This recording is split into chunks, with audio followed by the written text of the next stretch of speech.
Yung mga kabakal, nakakalimutan ko lagyan yung 3G natin ng Orate. Samahan nyo ako.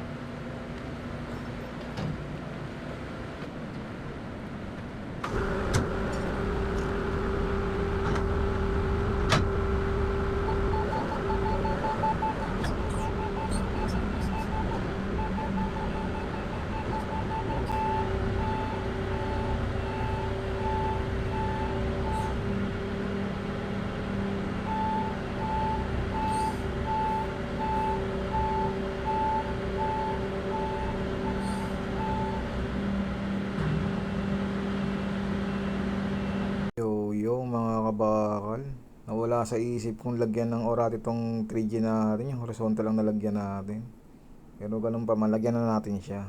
Kasi magro-route pa sa tayo ng 3G dyan mga kabakal. Samahan nyo ako kay tingnan nyo kung paano magiging sistema ng pwesto kasi napakahirap. Alanganin tumayo, untog yung ulo. Alanganin yumuko, masakit sa balakang. Alanganin tumagilid, kaya yung sahig naka-slope. Yan, nakatapos na tayo mga kabakal. Welder on board, Japan!